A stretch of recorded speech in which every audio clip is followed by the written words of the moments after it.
Okay, so we have the link ready now. You're live on YouTube. We're just going to be waiting for people to come, and we will be sharing the link with everyone as well, inshallah. So as we're waiting, if anyone has any questions or anything like that.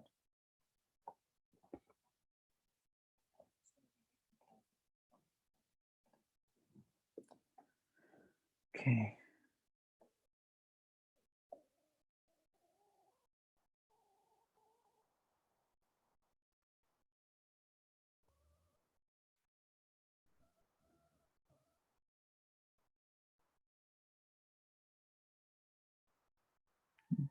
So whilst we're waiting for everyone to join, we will be starting at 7:05, and the session will be around 45 minutes.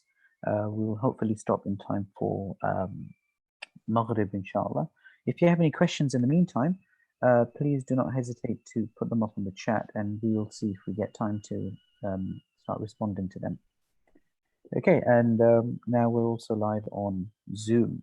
So if you're joining us from Zoom, welcome. If you're joining us on YouTube, welcome as well. And we will be starting, as I mentioned, at 5:05, inshallah. Wa alaikum salam, Sarah Aisha. Nice to have you back. Or Fiza or Ibrahim.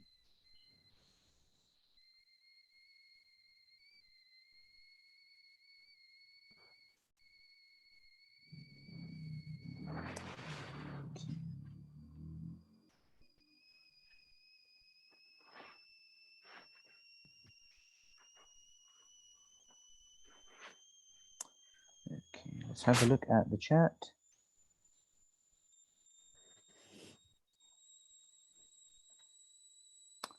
Right, so it's Fiza. Okay, so any questions, please feel free to ask as we're waiting. We have like 4 minutes before we actually go, before we start the session with Ustadha Nadda. Oh, welcome back, Haris. MashaAllah, you've been well engaged with us.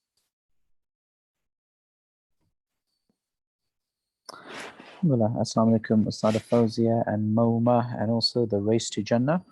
Jazakallah. Oh, and Assalamu alaikum, Ustadha Nashina. Jazakallah for joining us on YouTube. So as I've mentioned, we generally have like a grace period for the first 5 minutes for everyone to settle in.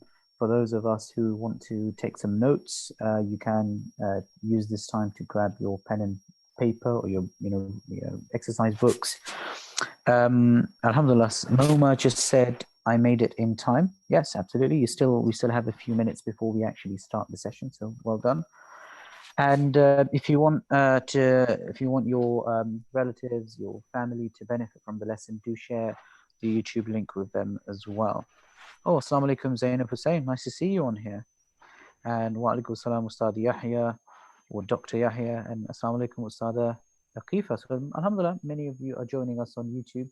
There's a few on Zoom. So, as we're waiting, just want to let you know the difference between joining in from Zoom or YouTube. So if you're joining in from YouTube, we can just see your comments.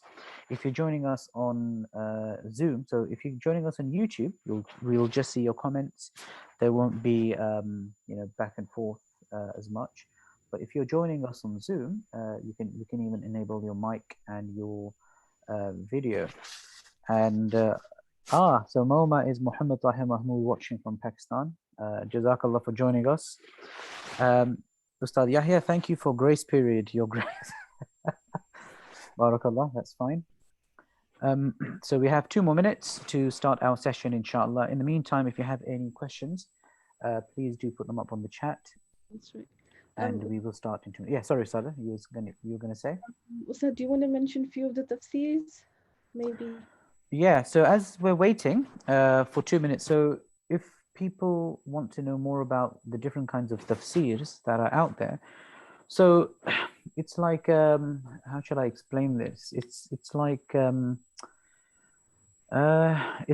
almost like a hobby in the sense that, for example, because I'm into archery, so I'll give you an example. It's like trying to buy a bow, right?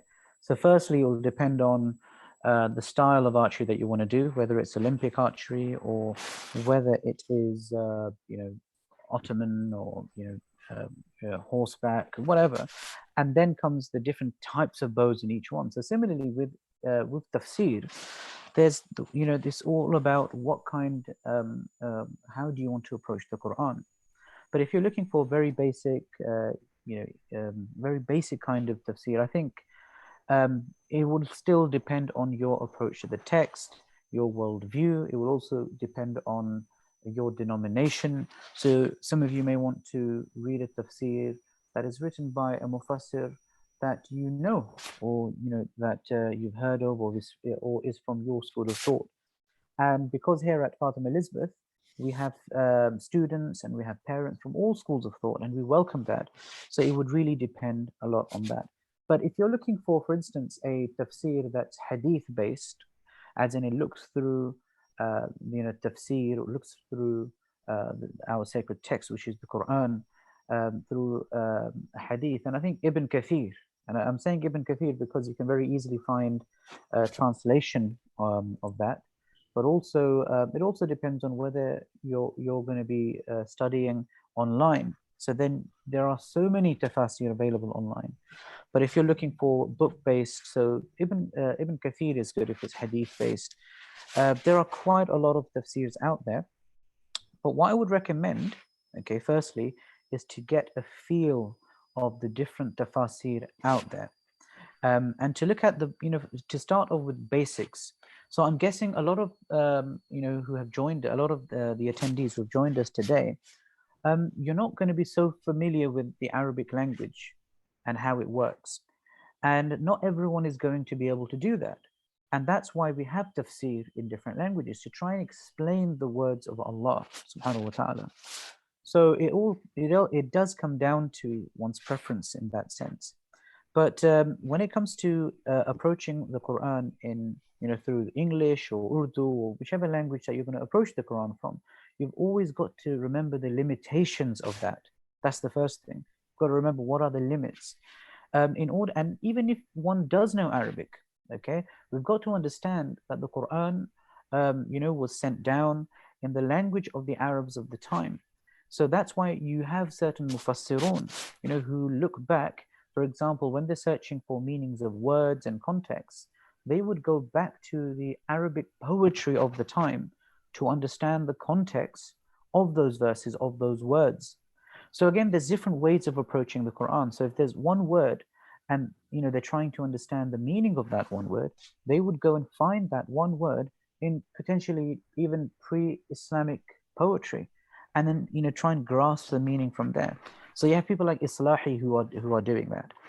But anyway, so just so let's come back to the questions. We like to watch your program. Jazakallah, Sister Saima Khan. Looking forward to it. Ibrahim, 6 years old, and my sister Hania, 3 years old, watching from London. Jazakallah for that. Ustad Yahya Salam, what is your favorite tafsir and why? We will inshallah come to that. I have mentioned Islahi there, but that's I'll explain that maybe in the weeks to come. So you've got to watch us every week, Ustad Yahya, and hopefully we will get back to you on that. But inshallah, towards the end, I will show you one or two websites to get a feel of the different tafsir before you think of purchasing any. So inshallah, Ustadha Nadda, at the end, we'll show them the website that you are using, but that's more Arabic based, isn't it? Yeah, that's right. Right, but what I'll do is I will inshallah show you a website, navigate through it, and you can have a look at the different tafsir out there, and then from there take your, but the most important thing is to approach the Quran with an open heart. So the last thing you want to do is to have all these preconceived notions in the back of your head and then start reading the Quran, and then start reading into the Quran as opposed to reading from and taking from the Quran. There's a big difference in how we approach hermeneutics, how we approach understanding the Quran. So one can have something sitting in the back of their head and then they begin to read into the Quran. Whereas we need to come to the Quran with, with pure intention, open heart, open mind, and then begin to collect from the Quran. So, Ustadha Nadda, it's 7:08, so it's over to you, inshallah. Jazakallah khairan. Assalamu alaikum to everyone, and Jazakallah khairan for joining our session one more time. Before I start, I wanted to show this book. I'm not sure if you're able to see it. So it's essential Arabic vocabulary. We'll be putting these up on the website as well for you. So this book is very good for beginners who want to spend time learning Arabic. So you don't necessarily have to attend a class.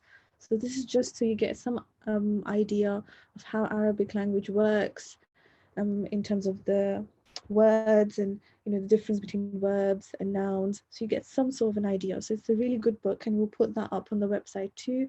Also, there's another book from Sheikh Abdul Muhammad Abdul Halim. It's called Understanding the Qur'an, the Themes and Styles. So that also helps in terms of understanding why one surah is completely different to another surah. So it gives you a good understanding of the Quran from that perspective. So those two books that I would recommend highly if you can get them. We'll definitely put the links up and the pictures of the books. So Bismillahir Rahmanir Rahim. So all the teenagers and the students from FEP who have joined us, I would recommend that you have a notebook where you are writing down some of the Arabic words I will be mentioning. So by the end of these sessions, hopefully you build your own personal Quranic words vocabulary book. So if you can get that for this session or in the following sessions, then that would be great. So quick recap, if you want to write in the comment sections, then please do, and then Ustad Hamid can read that out for us. So who remembers what we briefly covered last session? So there was a particular verse that we focused on, as highlighted here, when he called his Lord in a low voice. Does anyone remember how that was related to the whole concept of isolation? So if you can write that down in the comments, and we'll see if anyone remembers.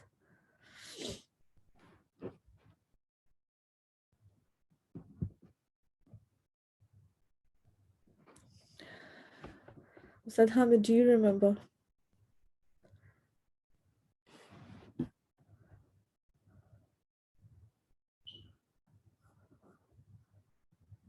Sorry, Ustadha, could you repeat your question again, please? Because I was just going through a few of the comments and trying to go through them now. No problem. So we By the way, just one question, which is an interesting one that's just come in now, is, and I was actually trying to find the answer for it. It is, have there been tafsirs written by women? No, I don't think I've come across one yet. That would be an interesting. I think there has been that I know of, but it's more of a there has been a few that I remember, so we can put that up. There is one that I remember. Yeah. Okay. So yeah, so if you can share any details on that with us later on, and then that's one of the questions that have come up, which I found quite interesting, actually, very interesting. That's fine. So just going back to the question I had for Surah Maryam. So last session we covered the first 4 to 5 verses of Surah Maryam, and we focused on verse number 3, when Zakaria alayhi salam calls out to his Lord in a low voice, and we had a discussion about what that actually means, and we spoke about how you don't have to naturally say the words in order to communicate with your Lord.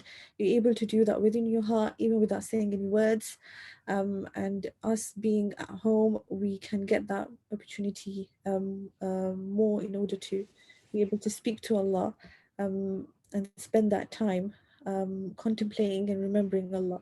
So that was the kind of idea we looked at last session. So hopefully you remember. So moving on to today's session, inshallah, we'll be looking and focusing at the incident and how Prophet Muhammad SAW, what he experienced in Cave Hira. And in relation to that, we'll be focusing on the first 7 verses of Surah Mudaththir. If anyone knows the link and they think they might be able to tell us how that connects together, how does Prophet Muhammad ﷺ being in the cave links with Surah Mudaththir, then do please write down your opinions and your responses, and inshallah we'll try and read them out. And Um, whilst everyone is doing that, I just want to quickly go over some of the messages from your previous question. And that's yeah, so Zahid mentioning about Hazrat Zakaria alayhi salam in asking for help in seclusion.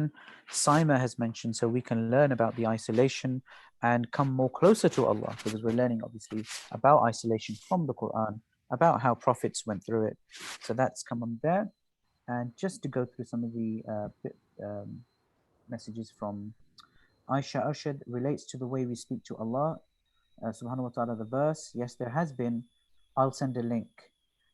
So Ustadha Aisha has sent a link about tafsir written by women. So there is a link here which mentions Ustadha Najiha Hashmi. Okay, I think Ustadha Aisha, what the question actually is about is whether there's a full-on tafsir that has been written. But what you're referring to is actually sets of lectures. I'm just looking at your link. I think it's different lectures that were given by Najiha Hashmi, I believe. So it's not actual tafsirs.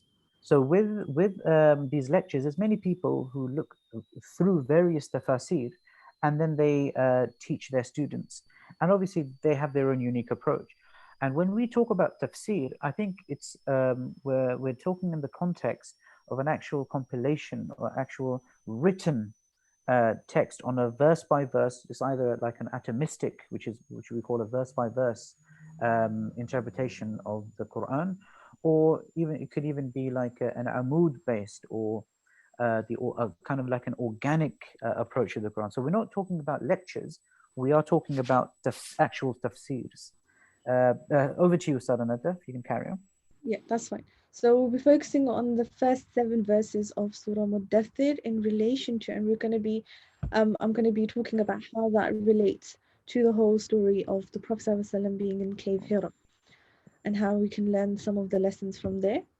So we're going to be focusing on so I'm just going to read out the verses to you. If you do have the verses in front of you, that would be really great, because we're going to read the verses now, then we're going to analyze some of the words, what it means, the background, and how does the Cave of Hira fits in that. And then we're going to come back and read these verses again and see how much of an impact it has on you in terms of you spending that time in order to understand it. So when we just read verses, just, we're reading them and we don't have any background, or you may have some background, and when you spend time on those verses by trying to understand the words, the meanings, and you come back to those verses, they actually speak to you more in terms of the meaning, and it affects you more. So inshallah, we're going to be doing that in the session as well. So Bismillah ar-Rahman ar-Rahim. Ya ayyuhal muddathir, qum fa'anzir, wa rabbaka fakabbir, wa thiyabaka fatahhir, wa rujsa fahjur, ولا تمنن تستكثر ولربك فاصبر. Now these 7 verses were reviewed in one go. The translation of this is, O you who covers himself,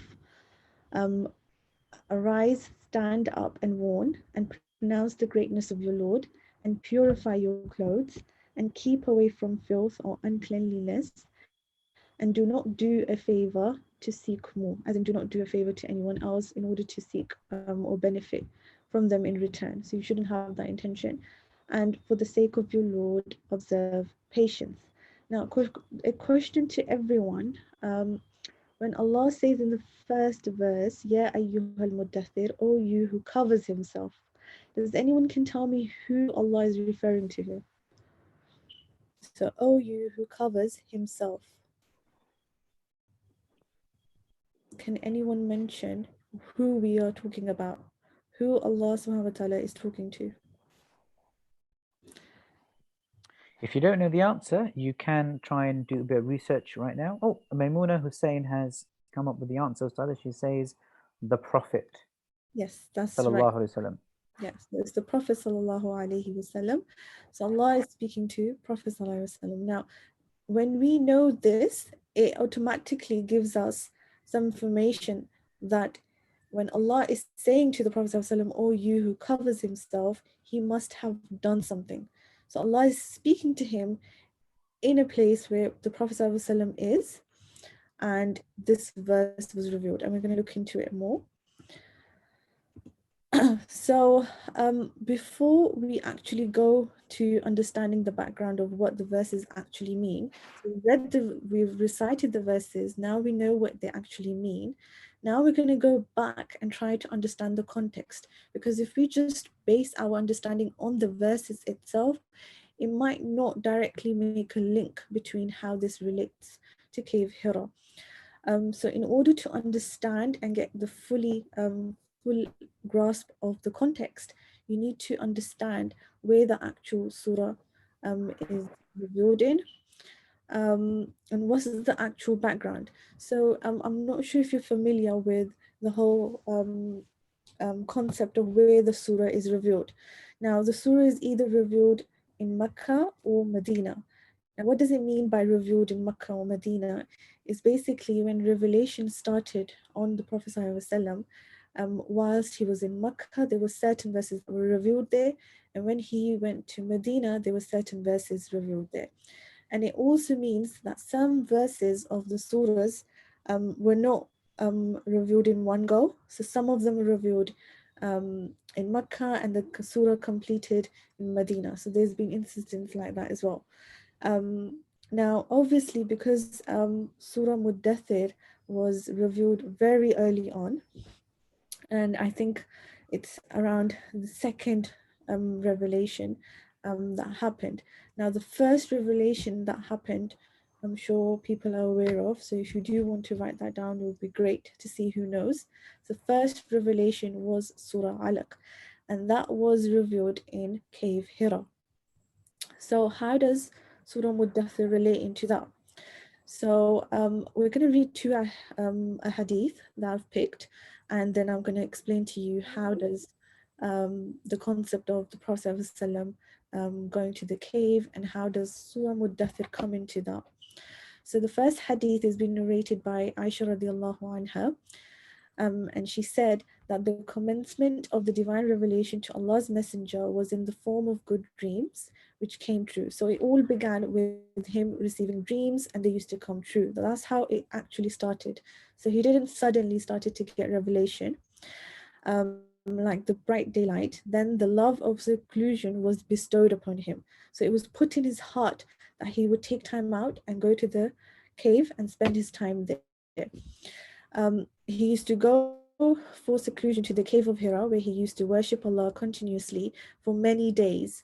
So not just one day, he used to spend there a lot of time trying to remember, seeking oneness in Allah. For many days before his desire to see his family caused him to return.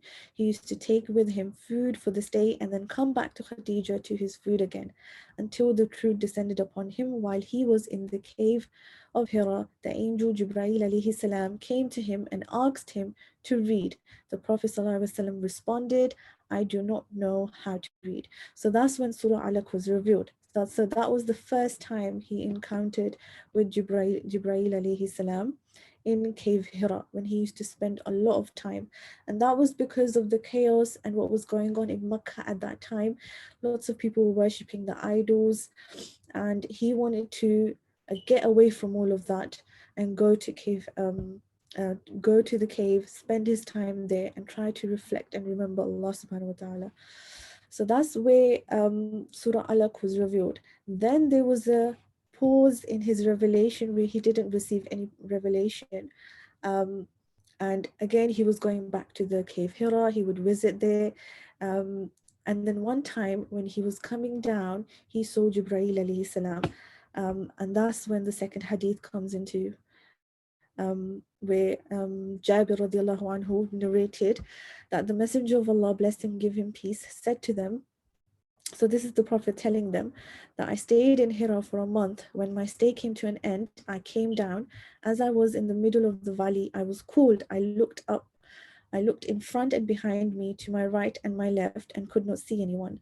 I was cooled once again. I raised my head and I saw on a throne Jibreel alayhi salam, and said, wrap me up.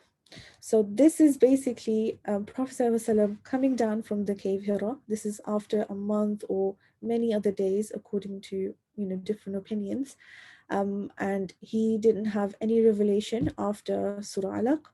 And as he was coming down, he saw the Jibreel alayhi salam again. He was frightened, he was scared, and he ran down to his house to Khadija radiallahu anh, and he said to her that wrap me up, cover me. So if we go back to the first verse when it says, "Oh, you who covers himself," this is Allah telling him that you do not need to be scared. Stand, arise, and warn, as in this is your responsibility. So I'm going to be explaining the verse, but just so you understand why the verse starts from there, is that Allah is directly speaking to the Prophet ﷺ, telling him that he does not need to be scared.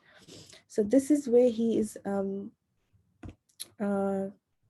so this is how it relates to the cave of Hira, where these verses, the cause of the verse, the cause of revelation, why this verse was revealed, was the fact that he was going back to the cave Hira, waiting for another revelation. So before we move on, I just wanted to explain how does this reflect. So obviously we can't go into those kind of places, or that's not literally what we have to take away from the verses. Or we need to take away that in different forms we can take the lessons, or what we need to learn is how we can contemplate on that again. So for example, how the Prophet ﷺ used to spend time in the cave Hira to remember Allah. You don't need to go and find a place where you can go and remember Allah. You can do that in different forms. For example, when you're at home and you're doing something, for example, and you don't have that much time, you can still remember Allah by glorifying Him. You can do that in different forms. Also, for example, the kind of a place we are in, where the whole with the whole virus and stuff, and I know it's so difficult for people to even sit down, take time out, because they're so worried about their family members. But you taking care of your family members, it's also a way to please Allah subhanahu wa ta'ala. So you don't necessarily have to take time out in your room by yourself, sitting down, where you just focus and remember Allah. You can also do that whilst you're carrying out your responsibility.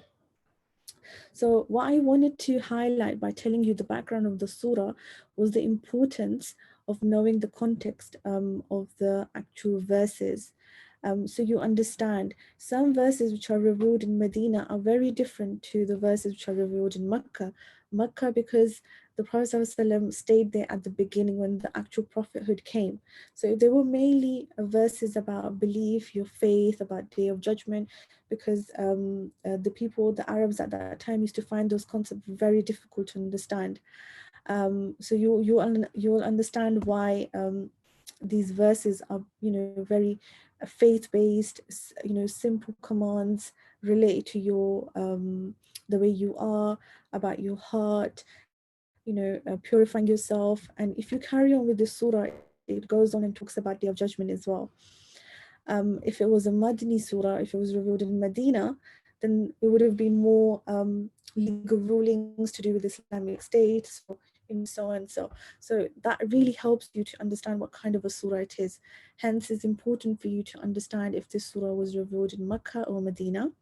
And also then comes the cause of revelation. So the second hadith that I narrated was a cause of revelation, where it tells you why those verses were revealed. We all know that all the verses and the Qur'an was not revealed in one go. So it only used to appear when there was an incident, there was a reason, and then Allah revealed the verses. It's so we are able to understand, and we get that idea that Quran is not just there to read, and it's not just stories. They are actual they were actually implemented in the lives of the Arabs at that time, at the time of the companions. So we need to be able to relate back to that. And in order for us to do that, we need to understand why that verse was first revealed. So the second hadith explains the cause of revelation. It tells us why the first 7 verses were revealed, what was the actual incident. I hope it clarifies. If you do have any questions, please do put them in the comment section, and Ustad Hamid will be checking that, and inshallah we'll answer that in the end as well. Okay, Ustadha, just to as people are giving their questions and all that, I just want to go through one or two of the comments, and also Yeah, something that I was just thinking of as you were speaking about this. So I'm just looking at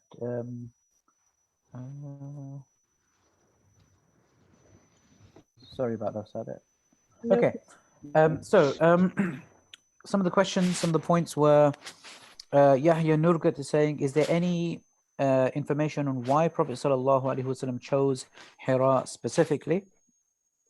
That's an interesting point. I mean, there were many I caves think, there.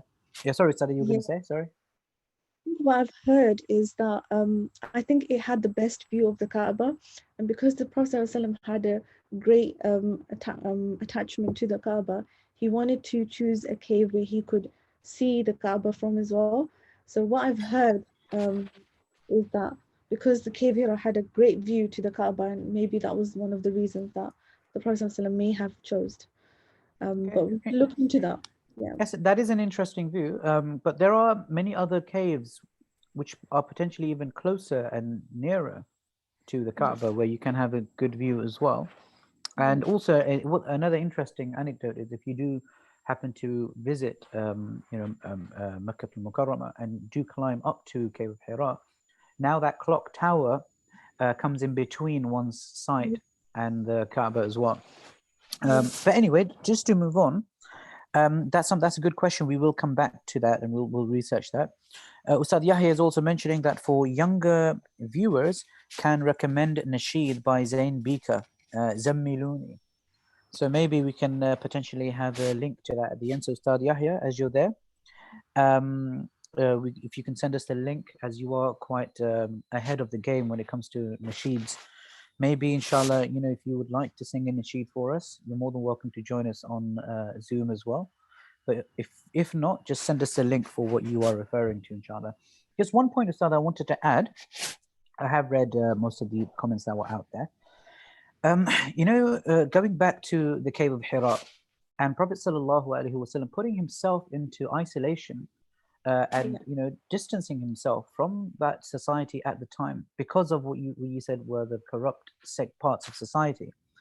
And he went really far out, but not so far that he was completely disconnected from that society. He was still able to see the Kaaba from where he went, so he wasn't completely disconnected, but he went out far, and that gave him that time, that moment in seclusion to fully try and connect. And it's interesting that Islam, Islam actually begins, and when I say Islam, I'm referring here to Prophet Sallallahu Alaihi Wasallam's direct connection to the divine, where he is visited ultimately by Angel Jibreel alayhi salatu wasalam. And that's where it begins. So, in a sense, our faith and our connection with the divine through Prophet Sallallahu Alaihi Wasallam begins in isolation. Now, I think that's a strong message for us today when we are in isolation, to see why was Prophet Sallallahu Alaihi Wasallam doing this. And I think you mentioned that, and the question, what was he seeking? Okay, what was he fed up of? What was he having issues with? So we go back to the whole concept of the society at the time. There were problems, there were cracks within the society that he found himself in Mecca, and that's both theologically, politically, also economically. He felt society was broken. And what makes this very, very difficult, because if we were to say to people today that, look, in your homes right now, as we are isolated, let's have a critical look at the society that we find ourselves in. Okay, and we're looking at every segment of society. We're looking at it politically, the political systems and the governance that we have and that we find ourselves in. Okay, are these systems that are still working. We look at the economy, right? And again, ask the same questions. Is the economy today there to help us and to aid us? Or in reality, is it there to enslave us, just as the economic society in Mecca was enslaving the people, albeit in different ways? But today, just having a look at the way mortgages work, okay, just having a look at the way interest works, and Prophet sallallahu alaihi wasallam towards the end of his life, waging this war and talking about interest so directly as though it's a war against mankind. So in isolation now, if we look at the way mortgages and interest enslaves people in this modern society, and you as an individual wants to rise up against it, you are going to be on your own against the entire world, right? That's another thing. And then coming back also to the educational system that's out there, right? Is it fit for purpose?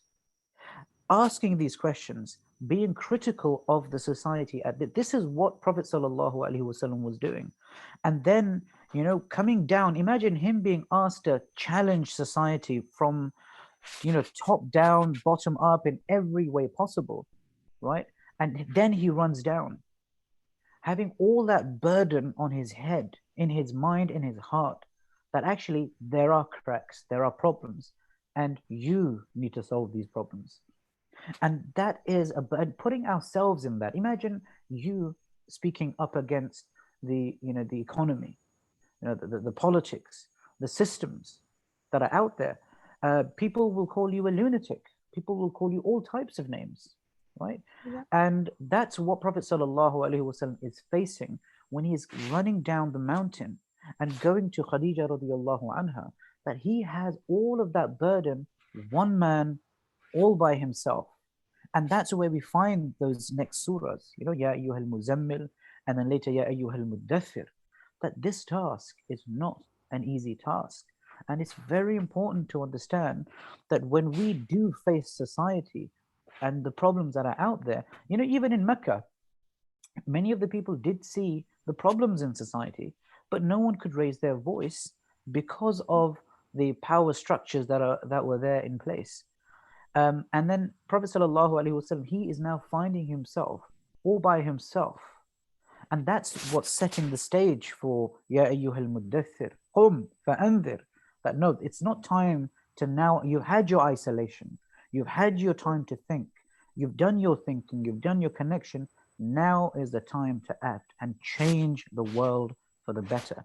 It's so easy for me to say this, but then to actually go out and do it, as Prophet sallallahu alaihi wasallam did, it's I wouldn't be wrong to say it was an impossible task that was placed on the shoulders of Prophet sallallahu alaihi wasallam. And then we read his history on how he not only fulfilled it, but went beyond. And towards in his Hajjatul Wida, in his final sermon, he did ask the companions, "Have I fulfilled my mission?" And the companions did say, "You went above and beyond." Back to you, Ustadha Nadda. Sorry for taking your time. No, that was a very insightful contemplate a reflection there. So yeah, Jazakallah khairan, Ustad. Definitely we can take on all of those points. Also, just quickly before we run out of time, I wanted to go through some of the words for the younger audience out there, especially the students of FET. If you can, and see if you're able to do that. So maybe pick another verse, see if you're able to break down the words and you're able to, find meanings for it. But just to give you some idea, for example, al-mudathir, the root words, and then it has different meanings: cover, wrap. For example, for andir, to warn, to give notice, warning. So you can understand why it's sometimes so difficult to just understand from the translation, because just one Arabic word has different meanings, and it's so difficult to just explain that word or that verse in just one sentence. Hence why it's so important that you do some sort of form of studying in Arabic language as well, and it should be our goal to, even in a a portion, in a small scale, you dedicate some time to learning Arabic as well, because it does build that connection with you and the Quran. um, some of the words here, one of the words that really stood out for me was rujsa, and it means punishment, even though in the translation it was translated as filth. um, but what was really interesting was some of the scholars also mentioned that if you don't follow the correct path, and you get, kind of get distracted in the way, then slowly you get indulged in your distractions so much that you end up facing the punishment of Allah. But you should try and avoid that. So sometimes going back to those words and the actual meanings, it really helps you to understand the meaning even further. um, and the rest of the words, for example, gracious, grant, benefits, favors. So all of these words have so many meanings, and they help you to understand more in terms of the depth of the understanding of the verses. Um, so now we've understood the background of the surah. We've understood we looked at the two hadith of Aisha radiallahu anh, Jabir radiallahu anh, and how that relates to the context of the surah. Now, obviously, this was directly aimed at the Prophet ﷺ.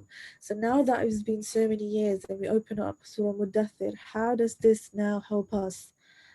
Because also the Quran is speaking to us. This message is also for us. So how does this connect with us? So this was something that came to me, and I felt like we could connect and we could, make it more relevant to our time. So, for example, the first message that really stood out for me, and I'm going to go in order of the verse as well. So starting from verse 2, but these the points are in different order. So stand up and warn. Now, in terms of the Prophet ﷺ, that was his role in terms of prophethood. Now, how we can relate to that is you need to find out what your role is right now. Each of us has a responsibility that we need to fulfill, not just towards our family, but towards our society as well. So you need to understand what your responsibility is, and how you can help your people. Um, and then the second, straight away, once you recognize responsibility, the second thing that comes, and which is so important, is Allah says that, glorify your Lord, that you need to glorify your Lord. Why does that need to be mentioned? Because when you understand your role, now that does not mean that you become arrogant, that I'm going to be, doing this specific role, this is my responsibility. So you become arrogant in that. In any responsibility, in any role you've been given, or you have that role, you still need to be humble and to be able to remember that this is coming from Allah subhanahu wa ta'ala. So you glorifying your Lord remembers you, reminds you that Allah is the highest, and He's giving you all of the capabilities in order to fulfill your role. And then it moves on to purify your clothes. Now, you can initially take that literally, but in Arabs used to say that as a phrase where they meant your, in terms of how you are, in terms of your purity, in terms of your heart. So it doesn't literally means having clean clothes, but we can take meanings in terms of you should be, as a Muslim, presentable, because you need to first set the role, and you need to set an example before you ask people to do certain things. You can't expect people to do something if you're not doing your role properly. So and also it relates to the illnesses of your heart. So if you have things within your soul, we should be purifying that as well. So purification here does not mean just physically, but also internally, how you are, what you think of other people. All of that comes into this point. Carried on with keep away from filth. So this doesn't literally means in terms of dirt or filth, but it actually means that there are certain things we face in life, and we should try our best to avoid it if it's going to take you away from Allah subhanahu wa ta'ala, if it's going to take you away from your actual goal in order to better your hereafter. So if you see the order, the way it all links, it just really amazed me how all of these things fits in so perfectly. And then followed by, now once you've achieved all of this, now don't feel as though you're doing so much for your society, you're a role model for your society, and then here and there now you start to mix your intentions and you feel like, okay, I'm doing so much for my society, I didn't get anything back, I'm still sacrificing a lot. But you have to keep reminding yourself that that is for the sake of Allah. So you can't always do things and find that if I'm not getting a benefit, it's not helping me. Sometimes we do things and they make such a difference to our life and to our hereafter, but we can't see those. For example, some of the sacrifices we've done them alone. No one knows about it, only you know and Allah knows. And you never know, that might be the way for you to enter Jannah. So there's lots of things that you do that you might not see the result, the outcome, but that doesn't mean that it's not having an impact. And it also shows that we don't do these things in order to get pleasure from the people. What's more important is the pleasure of Allah subhanahu wa ta'ala. And lastly, after you've figured out everything and you're putting everything in place, the last thing, which was also told to the Prophet sallallahu alaihi wasallam as well, was to observe patience in this whole journey of spreading the message and having, as what Ustad Hamid said, burden on him, such a big responsibility of changing the whole society, the whole faith system of from worshipping from idols and bringing them to worship Allah. Such a huge responsibility. It will require for you to have patience. It will take lots of time. So with you as well, individually, all of us, we all have a different journey. We have, and sometimes you may feel like you're not making an impact, but it's all within yourself, and you have to keep Allah at the front line, that you're doing this for Allah. And there might be places where you're scared and it's really difficult for you, but you have to have that patience and faith and reliance in Allah subhanahu wa ta'ala to be able to achieve that, and inshallah it will benefit us in the hereafter.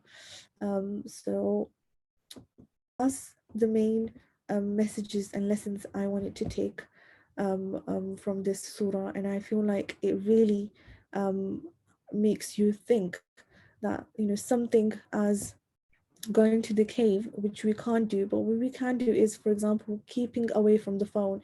For example, you just keep your phone away, and maybe that's your way of getting away from the world, and it's just you and you're doing your work, you're spending time with your family, you're taking care, and that in itself is also rewarding. So there's different forms of us worshipping Allah. It doesn't necessarily have to mean that we also need to go to a place where we're getting seclusion or any sort of isolation. What these things and these events help us to learn is that we keep that as like a top goal, and then we will try it and work through it. And even if you achieve a little, some amount of it, I'm sure will be really benefiting. So just before we do end, and Ustad Hamid shows you some of the websites that you can use for tafsir, I just want you to read these verses one more time, and I hope that they make some sort of a change in your understanding and you're able to relate to it more and it speaks to you more. So going to Ustad Hamid, Jazakallah khairan.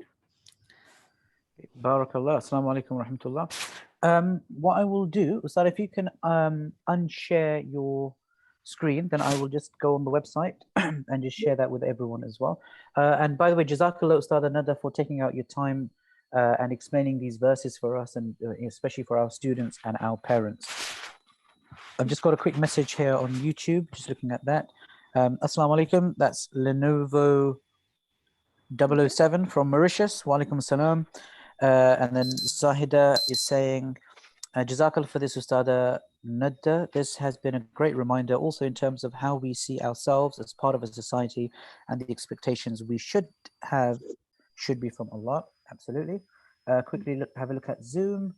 And Jazakallah khairan for this beautiful session. Okay, just very quickly, I'm going to be sharing my screen, so you'll be able to see the websites and everything else that I wanted to very briefly show you before we go off for Maghrib Salah. So, right, so just to quickly summarize, that on our website is our the online weekday sessions. Okay, and on that note, just you can have a look on every day. We have at least 2 or 3 sessions. So that's Monday, Tuesday, Wednesday, Thursday, and we come to Thursday. So we had PE with Ustad Hasib today, which was fantastic. Please do try and join us live.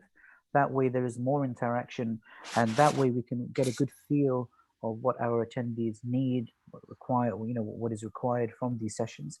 And also, if you look at Ustadha Nadda's sessions here, so you can register online for free, and that way you can join us on Zoom.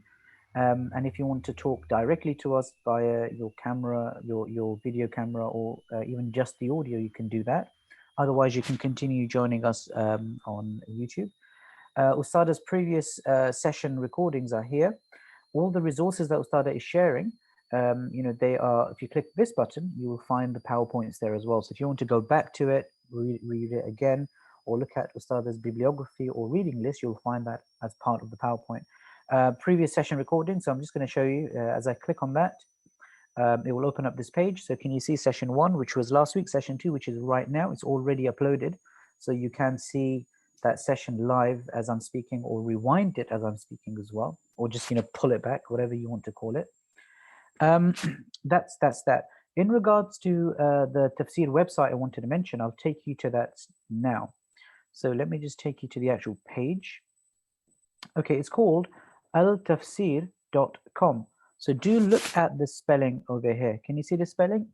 altafsir.com. So it's altafsir.com. It's not with a double E or anything like that. Now, this is a good website. It's a bit of a dinosaur, as I call it, because I started using this around, I think, a good 10 or 11 years ago. And the outlook of the website hasn't changed since then. It still looks exactly how it did before. But what they have done is they've added so many tafsirs on there. It's incredible. And because we're approaching the Quran from the English translation, so all you've got to do, so if you look at that where it says the tafsirs, this is all the English section. And on this side is all the Arabic. Okay, so if you're familiar with Arabic and you want to use the Arabic tafsirs, you go on this side. For the English, you obviously come on this side. So where it says the tafsirs, the way that would work is you'll come up to this page. Okay, and the way the website works, as I mentioned, you got to go back about 10-15 years in time and imagine the internet, how it worked.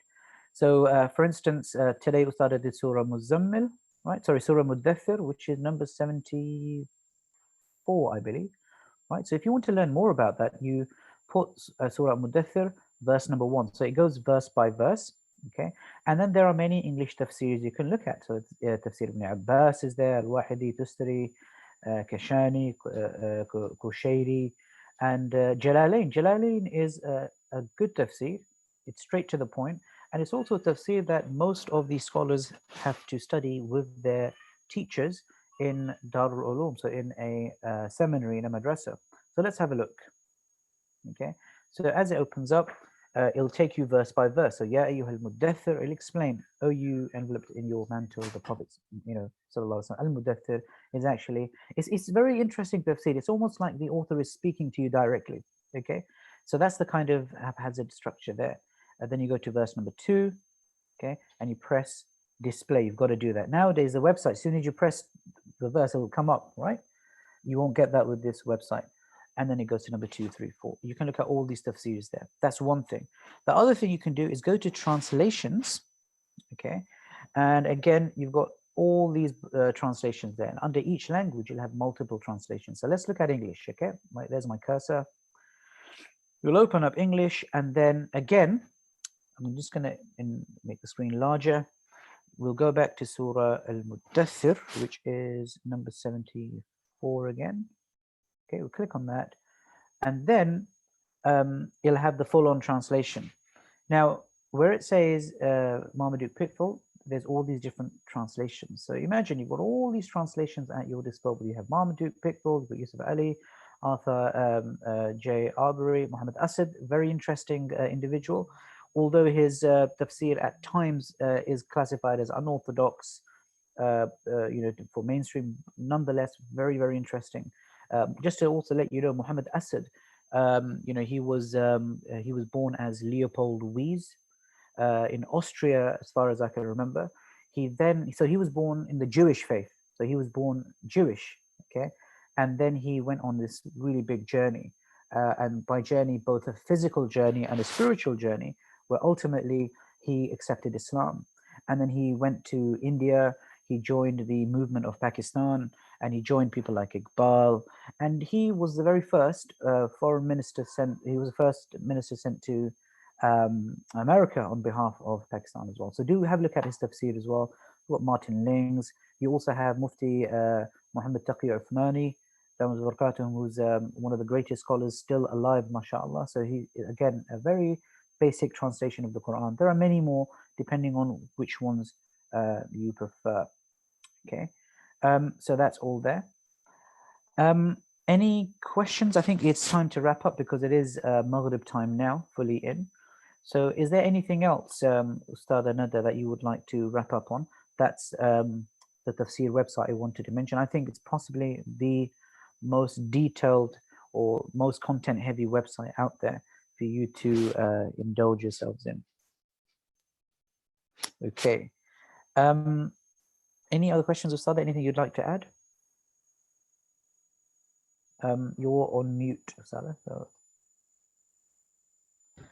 yeah. Can you hear me now? Yep, I can hear you now. I was going to mention the Furqan as well for anyone else if they're interested in that as well. Yeah, do you want me to show that? I think I still got it up here somewhere. Nope, that's not it. Oh yeah, this is how the Furqan website looks like. Is this it, right? Can you see this? Yeah, but that is mainly Arabic, I believe, right? Yeah, that's right. Yeah. Okay, so this is the Arabic. This is just based around the Arabic. And again, if you want to use it, the layout on this website is better. But I still think the altafsir.com is has many more tafsirs in Arabic as well, but also English. It has a number of English ones and translations. Yeah.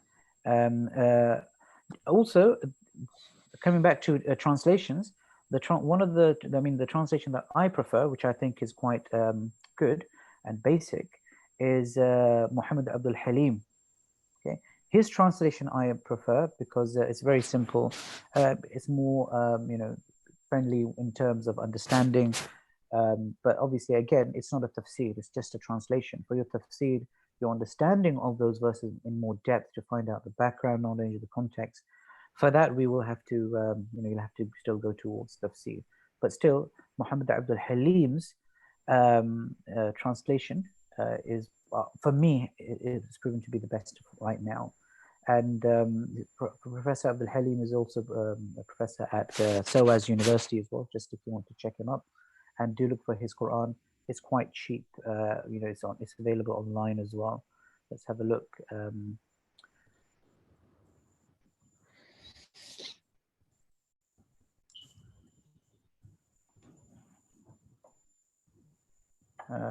So here's the English one.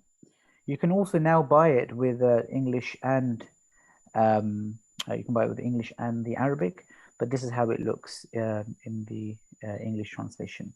Okay, so if you're interested in that, sorry, this is for some reason open up the American website, but yeah, this is what it is. Abdul Halim's the Quran. Any other points, Sada, before we wrap up? No, Jazakallah khair, Ustad. Jazakallah for that. Watching, and hopefully they come back to us for any other questions they have. They can email directly to info@Fatima Elizabeth, right? Yep, that's right as well. Okay, or contact our admin via WhatsApp. And whenever they get the chance, we can't promise they'll answer straight away, but whenever we get the chance, we will do that, inshallah. Okay, Jazakallahu khair. Assalamu alaikum wa rahmatullahi wa barakatuh. And see you, inshallah, for our tafsir next week, Thursday, 7 p.m. And also for our next sessions as well. Assalamu alaikum wa rahmatullahi wa barakatuh.